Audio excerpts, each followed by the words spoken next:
So ছাত্ৰসকল আজি আৰম্ভণি কৰিলোঁ মই প্ৰেমচন্দ ক্লাছ 9ৰ এইটো দ্বিতীয় অধ্যায় বুলি ক'ব পাৰোঁ। সো হিন্দীৰ এইটো মই এক্সপ্লেইন হিন্দীতে কৰিম, আপোনালোকে এইটো পেন আৰু পেপাৰ লৈ বহক, কাৰণ যিমানকেইটা কুৱেশ্যন দিম এক্সট্ৰা এইবিলাক লিখিব লাগিব। सो आज स्टार्ट कर रहे हैं प्रेमचंद। चैप्टर का नाम है परीक्षा। तुम लोग मिलाते चलना। तो देखिए, पहले कवि परिचय के बारे में पढ़ना जरूरी है। यहाँ से एग्जाम में क्वेश्चन देखने को मिलता है। हिंदी के महान कथाकार प्रेमचंद का जन्म 31 जुलाई 1880 को बनारस के लहमी गांव में हुआ था। एग्जाम में डायरेक्ट क्वेश्चन आया भी था ये वाला, खासकर असामीज मीडियम में आता ही है। तो क्वेश्चन लिख लो जल्दी से। क्वेश्चन लिख लो कि प्रेमचंद का जन्म कब और कहाँ हुआ था। आंसर यहीं पे है, प्रेमचंद का जन्म कब और कहाँ हुआ था। तो हिंदी के महान कथाकार प्रेमचंद का जन्म 31 जुलाई 1880 को बनारस के लहमी गांव में हुआ था। सो आप लोग टिक कर लीजिए, बुक में आंसर बाद में लिखना है, पहले वीडियो को देखिए, यहाँ से यहाँ तक होगा आंसर। उनका मूल नाम धनपत राय था। एक क्वेश्चन और बना लो, फटाक से बनाओ कि प्रेमचंद्र का मूल नाम क्या था। प्रेमचंद्र का मूल नाम क्या था। नेक्स्ट क्वेश्चन, और এটা क्वेश्चन दिलू मैं, দুটা क्वेश्चन हो गल। प्रेमचंद का मूल नाम क्या था। प्रथम क्वेश्चन की नहीं हो प्रेमचंद का जन्म कब और कहाँ हुआ था। द्वितीय क्वेश्चन की नहीं हो प्रेमचंद का मूल नाम क्या था। तो धनपत राय। सो वेरी इंपॉर्टेंट, धनपत राय उनका मेन नाम था, मूल नाम। सो निक नेम अलग होता है। प्रेमचंद का बचपन अभावों में बीता और शिक्षा बीए तक ही हो पाई। उन्होंने बीए तक का शिक्षा ग्रहण किए थे, बीए तक पढ़ाई किए थे। इससे ज़्यादा पढ़ाई नहीं कर पाए क्योंकि परिस्थिति बहुत ख़राब थी, आर्थिक स्थिति की कमी। उन्होंने शिक्षा विभाग में नौकरी की। उनको शिक्षा विभाग यानी टीचर के तौर पे उनको नौकरी भी मिला प्रेमचंद को, परंतु असहयोग आंदोलन में सक्रिय रूप से भाग लेने के कारण सरकारी नौकरियां से त्यागपत्र दे दिया। मतलब उस समय गांधी जी द्वारा एक आंदोलन शुरू किया गया था, असहयोग आंदोलन। आंदोलन का नाम क्या है, असहयोग आंदोलन। वहाँ पे वो पार्टिसिपेट किए, गए गांधी जी के साथ, वो देश आज़ादी की लड़ाई में पार्टिसिपेट किए। तो बाद में जब पार्टिसिपेट कर रहे हैं, वहाँ पे जा रहे हैं, तो वो टीचर के तौर पे अच्छा से काम नहीं कर पा रहे हैं, टाइम नहीं दे पा रहे थे। तो उन्होंने क्या किया कि अपना नौकरी छोड़ दिए डायरेक्ट, कि हमें नौकरी नहीं चाहिए, हम अपनी आज़ादी की लड़ाई लड़ूंगा देश के लिए, डायरेक्ट नौकरी छोड़ दिए। और वे लेखन कार्य के प्रति पूरी तरह समर्पित हो गए। लेखन कार्य के प्रति मतलब उन्होंने कविता कहानी लिखना शुरू किया। कौन, प्रेमचंद्र। कौन, प्रेमचंद्र।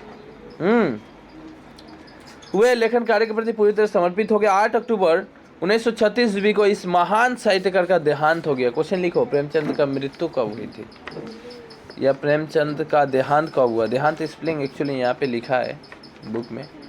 प्रेमचंद का देहांत कब हुआ था, देहांत कब हुआ था। तो 8 अक्टूबर 1936 को।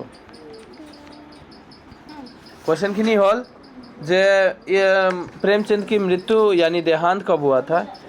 प्रेमचंद की कहानियाँ मानसरोवर के 8 भागों में संकलित है। प्रेमचंद जितना भी कहानी लिखे थे, रामायण महाभारत का तरह एक बुक है जिसका नाम है मानसरोवर, उसी में उनकी सभी कहानियाँ को अभी भी रखा गया है। नाम है मानसरोवर। प्रेमचंद की सभी कहानियाँ कहाँ पर संकलित है, क्वेश्चन लिखो। प्रेमचंद की सभी कहानियाँ बुक में है, क्वेश्चन बनाओ इस तरह। प्रेमचंद की सभी कहानियाँ कहाँ संकलित है, ये सब एक्स्ट्रा क्वेश्चन है। आंसर होगा इसका, यहाँ से दाग मारो। प्रेमचंद्र की सभी कहानियाँ मानसरोवर के 8 भागों में संकलित है, ये इसका आंसर, क्वेश्चन का आंसर है। ठीक है, संकलित है। आगे देखते हैं। सेवा सदन, प्रेमाश्रम, रंगभूमि, कायाकल्प, निर्मला, गबन, कर्मभूमि, गोदान उनके प्रमुख उपन्यास है।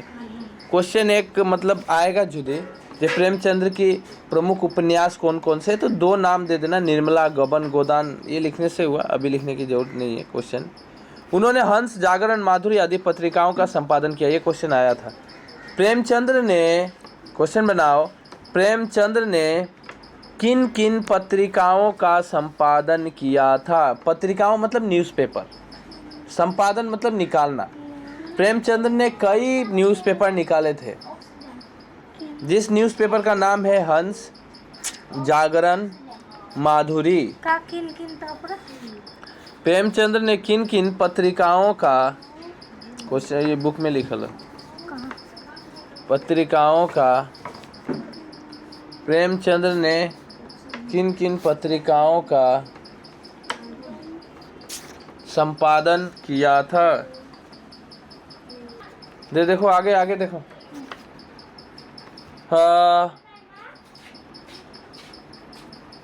किन किन पत्रिकाओं का संपादन किया था, राइट? अभी आंसर होगा हंस, जागरण और माधुरी। हंस कहाँ? आदि इतना लिखने से हुआ, हंस, जागरण और माधुरी, हंस, जागरण और माधुरी। और माधुरी, यही न्यूज़पेपर है, हंस, जागरण और माधुरी। ये पेपर प्रेमचंद्र निकाले थे। क्या किए थे? प्रेमचंद्र निकाले थे न्यूज़पेपर। उसके बाद मिलाते चलना है। देखो क्वेश्चन आंसर ढूंढने में प्रॉब्लम हो रहा है, इसलिए नहीं मिलाने से। किया था। कथा साहित्य के अतिरिक्त प्रेमचंद्र ने निबंध एवं अन्य प्रकार के गद्य लेखन की भी प्रचुर मात्रा में लेखन किया था। गद्य लेखन, हाँ ये है, गद्य लेखन भी लिखे थे। आप साहित्य और सामाजिक परिवर्तन का सशक्त माध्यम माने जाते हैं। उन्होंने क्या किए थे? समाज को सुधारने के लिए पद्य और गद्य रचना की थी। समाज, अंधविश्वास अभी भी फैला हुआ है, छुआछूत का भेदभाव, किसी का हाथ से कोई नहीं खाता है, वो बोलता है छोटा जाति है, हम बड़े जाति हैं, लेकिन ये जाति उती नहीं, इतना नहीं माने थे। एक कहानी है, अभी इनका जो कहानी है परीक्षा, बहुत अच्छा कहानी है, सुनने को मिलेगा, इसलिए मैं पढ़ाना चाहता हूँ। लिख, देख के लिख, फिर ना देखें। उन्होंने जिस गांव और शहर के परिवेश को देखा और जिया, उसकी अभिव्यक्ति उन्होंने कथा साहित्य में किया। मतलब वो कहाँ से कहानी लिखे? वो घूर घूर कर गाँव में जाते थे, देखते थे वहाँ का आदमी कैसे रहता है, वहाँ पे कल्चर क्या है, कितने बड़े जात है, कितने छोटे जात है, क्या आपस में मिल मिलाप है कि नहीं है, वो सब, कितने गरीब लोग हैं, लाचार कितने हैं, सभी को देखते थे और उनके ऊपर कहानियाँ वो लिखते थे। किसान और मजदूरों की दयनीय स्थिति, देखो किसान लोग कैसे जीवन जीता था, कभी बाढ़ आ गया, कभी सूखा पड़ गया, लवण और भात खाने का भी पैसा नहीं रहता था लोगों के पास। दलितों का शोषण, जो छोटे लोग हैं, बड़े लोग दलितों का शोषण करता था। मतलब छोटे लोगों को क्या करता है, काम करवा के पैसा ही नहीं देता है मालिक, उसको बोला जाता है शोषण करना, उसको बोला जाता है शोषण करना। मतलब काम करवा के भी पैसा वैसा नहीं देना, लाठी मारना, गाली देना, खेदाना, भात नहीं देना कि कोई कमला काम कर रहा है, शोषण, गरीबों का शोषण करना। समाज में स्त्रियों की दुर्दशा, समाज में स्त्री, पहले स्त्री कैसी थी? घूंघट डाल के आती थी, चेहरा नहीं दिखाना है, घर से बाहर नहीं निकलेगी। पहले ऐसा भी परिस्थिति गया है कि अगर औरत को पानी चाहिए था, औरत को घर में बैठी है, अगर पानी चाहिए था तो बोलेगी भी नहीं, थड़िया बजाएगी, टंग नंग नंग नंग नंग। मतलब बाहर वाला कोई पुरुष समझेगा कि इस औरत को पानी चाहिए, तो वो आन के देखे जाता था, वो भी घूंघट टांगे। ऐसी परिस्थितियाँ, मतलब ऐसी हालातें बनी हुई थी उस समय। अभी ना मॉडर्न हो गया है लड़की लोग, पहले नहीं थे। और स्वाधीनता आंदोलन आदि उनकी रचनाओं के मूल विषय है, और स्वाधीनता आंदोलन की रचनाएं भी उन्होंने लिखे हैं। प्रेमचंद का साहित्य मूलतः समाज सुधार और राष्ट्रीय भावना से प्रेरित है। मतलब वो जो भी कहानियाँ लिखे हैं उससे क्या होता है, वो समाज को सुधारने के लिए कहानी लिखे हैं, देशभक्ति के लिए कहानी लिखे हैं। वो अपने समय की सामाजिक राजनीतिक परिस्थितियों को पूरी प्रतिनिधित्व करता है। उस समय जो सामाजिक राजनीतिक परिस्थिति थी उसको दिखाने की कोशिश किए हैं। प्रेमचंद की भाषा सरल, सहज और मुहावरेदार, पात्रानुकूल है। प्रेमचंद की जो भाषा है बहुत ही सिंपल, बहुत ही सहज भाषा, जो पढ़कर हमें आराम से समझ में आ जाएगा। तो परीक्षा जो कहानी है, अभी तक जितना क्वेश्चन था 4-5 वो बना हो गया, हम ज़्यादा नहीं दे रहे हैं। परीक्षा कहानी का थोड़ी सारांश पढ़ लेता है। मूवी देखता है तुम लोग, मूवी से पहले क्या आता है? मूवी से पहले क्या आता है? ट्रेलर। क्या आता है? टेलर। वो मूवी अभी चलेगा, परीक्षा एक मूवी है, उससे पहले हम लोग टेलर पढ़ेंगे। टेलर देखो क्या है, मतलब इसमें क्या क्या आने वाला है टेलर देखते हैं। टेलर में मतलब पिक्चर में क्या क्या आने वाला है यहाँ पे दिखाई देगा।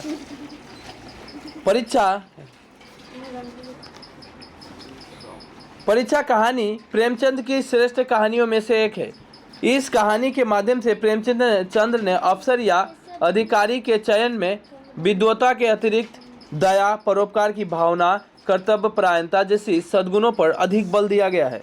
इसमें क्या देखने को मिलेगा, इस कहानी में प्रेमचंद ने अफसर या अधिकारी के चयन, कोई भी नौकरी देना है तो अफसर मतलब एक कंपनी है, उसमें एक को ऑफिसर का नौकरी देना है, उसको बोला जाता है चयनित करना। तो उसको करने के लिए किस तरह उसको ढूंढा जा रहा है, किस तरह परीक्षा लिया जाएगा। आपको ऐसे नौकरी नहीं मिल जाएगा, उसके लिए क्या देना पड़ेगा, परीक्षा। तो ही एक आदमी आएगा, कई सारे आदमी आएंगे, देखना बहुत अच्छा कहानी है, मस्त कहानी है। अतिरिक्त दया, परोपकार की भावना, करते हुए परायणता जैसे सद्गुणों पर, एक इंसान के अंदर क्या क्वालिटी होनी चाहिए कि मैं उसको नौकरी दूंगा, गुण होनी चाहिए। चाउमीन बनाने वाला लाया है और चाउमीन ही बनाने नहीं जानता है, तो उसको तुम रखेगा दुकान में, नहीं रखेगा। तो गुण, उसके अंदर गुण होना चाहिए, है कि नहीं। झाड़ू मारने वाला लाया है, वो कंफू खेल रहा है आकर, तो उसको तो झाड़ू मारने का नौकरी देगा, नहीं देगा। वो सब इस कहानी में देखने को मिलेगा। सच्चे अर्थों में मनुष्य केवल विद्या और ऊंची उपाधियों से महान नहीं होता, बल्कि उसके हृदय में संचित प्रेम भावना की ही उसे महान बनाती है। एक इंसान के अंदर प्रेम भावना होनी चाहिए, मातृभूमि, देश, लोगों के प्रति दया भाव, सद्गुण, यही सब है। प्रेमचंद की यह बहुचर्चित कहानी विचारधारा से सुस्पष्ट है। कहानी में दिखाया गया है कि सुजान सिंह ने, अब एक नाम आता है, that's very important, Sujan Singh, underline करके रखना है, इसका नाम कई जगह आएगा। सुजान सिंह ने रियासत के दीवान पद के लिए उम्मीदवारों की परीक्षा किस प्रकार ली। परीक्षा कहानी में कौन परीक्षा ले रहा है, सुजान सिंह। परीक्षा कौन लेगा, सुजान सिंह। किस लिए लेगा, रियासत के दीवान पद के लिए। परीक्षा किस पद के लिए ली जा रही है, क्वेश्चन आया था एग्जाम में, परीक्षा किस पद के लिए लिए जा रही है, तो रियासत के दीवान पद, दाग मार के रखना है।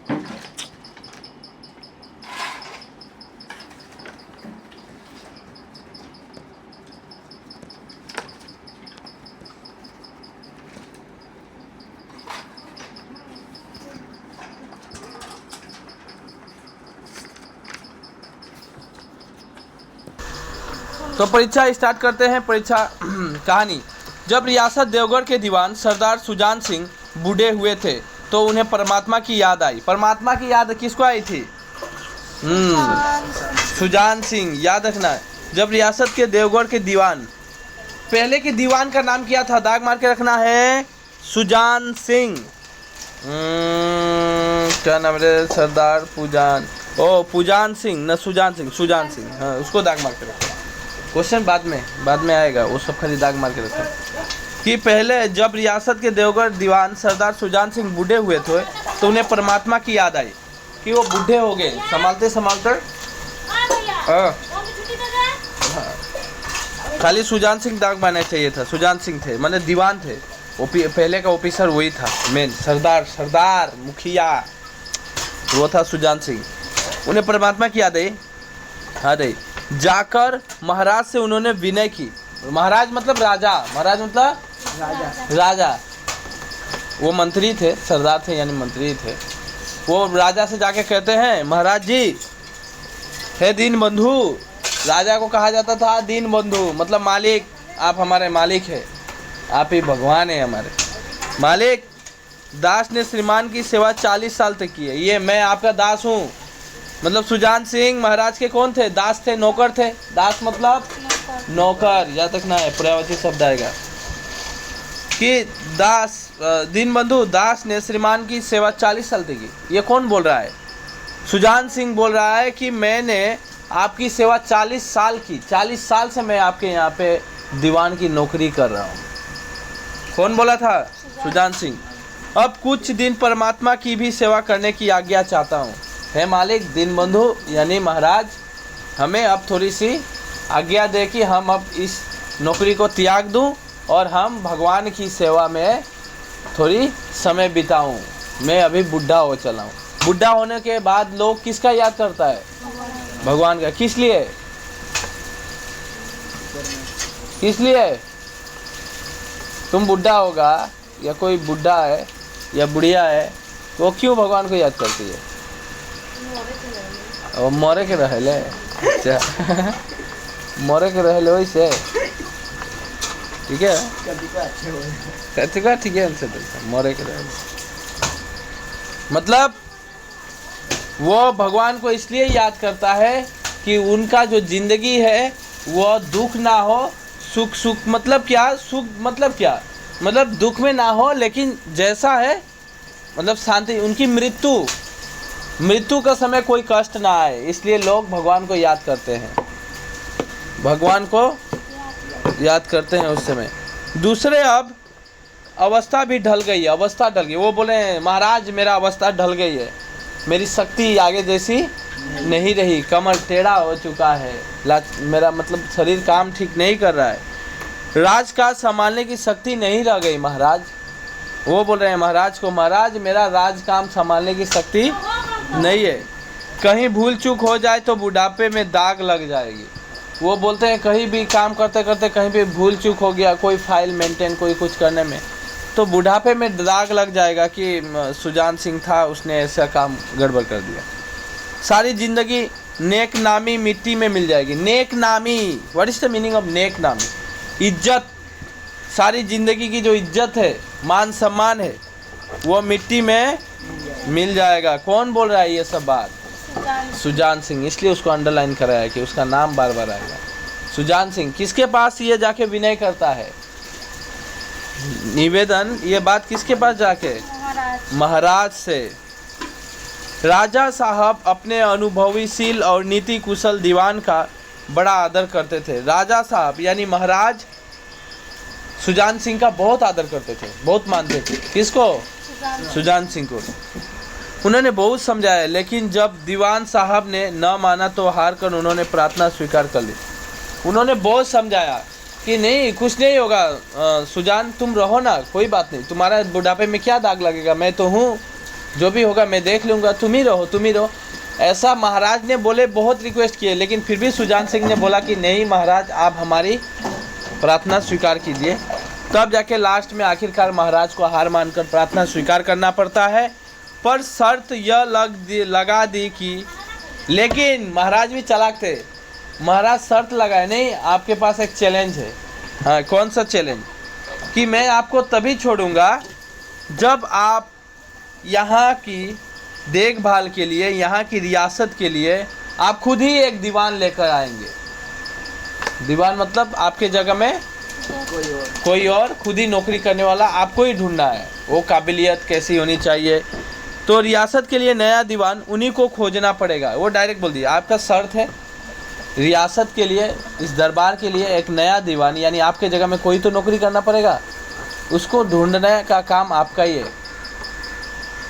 तो दूसरे दिन देश के प्रसिद्ध पत्रों में,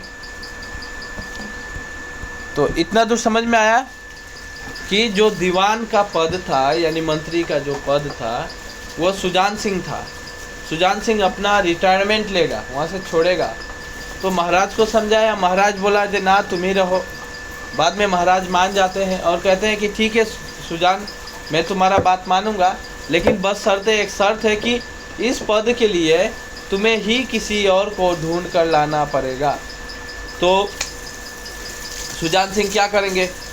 तो सुजान सिंह अब क्या करते हैं, एडवर्टाइजमेंट निकालते हैं। जिस तरह भी कोई नौकरी निकलता है तो अप्लाई करना पड़ता है, परीक्षा लेता है गवर्नमेंट। इसी तरह सुजान सिंह कई सारे पेपर में छापते हैं कि राज दरबार के लिए एक मंत्री के लिए एक पद खाली है, कौन कौन आना चाहते हैं आओ। बहुत हजार पंडित, ज्ञानी, साइंटिस्ट, डॉक्टर सब आ जाता है उस पद को लेने के लिए। लेकिन सीट कितना था? एक। कैंडिडेट कितना आया? 1000 से भी ज़्यादा। हाँ 1000 से भी ज़्यादा। 1000 से भी ज़्यादा कैंडिडेट आता है। सबको रहने के लिए घर दी जाती है, सबको रहने के लिए खाना दिया जाता है, सबको बिस्तर, सबको खेलना का समय, फैसिलिटी, टाइम टू टाइम खाना, टाइम टू टाइम सब कुछ फ्री दिया जाता है। इसके बाद एक दिन आता है परीक्षा का समय, परीक्षा लिया जाएगा। तो बहुत इंटरेस्टिंग कहानी है उस समय, कैसे एक इंसान को इस 1000 में से 1000-2000 में से एक इंसान को चुनना बहुत ही चैलेंजिंग बात हो गई है। और इतने लोगों का परीक्षा लेना है, पद तो एक ही है, किन लोगों को दिया जाए किन लोगों को नहीं दिया जाए। तो एक अपने आप में एक चैलेंज था ये सुजान सिंह के सामने। और राजा तो नहीं चुनेंगे, महाराज डायरेक्ट बोल दिए हम इसमें नहीं रहेंगे। सुजान सिंह को ही बोले तुम ही है, तुम ही चुन के देगा किसको चुनना है। ठीक है, तो आगे ये सब कल पढ़ेंगे हम लोग, ये बहुत है। नेक्स्ट पार्ट आप लोग डिस्क्रिप्शन के नीचे चेक कीजिएगा, इसके कई सारा पार्ट होगा, 3 पार्ट में वीडियो ख़त्म होगा लगता है। ये चैप्टर बहुत बड़ा है ना, 3 पार्ट में ख़त्म होगा, मतलब अभी 3 बार में पढ़ना पड़ेगा। अभी 2 पार्ट हुआ, नेक्स्ट पार्ट डिस्क्रिप्शन के नीचे लिंक मिलेगा।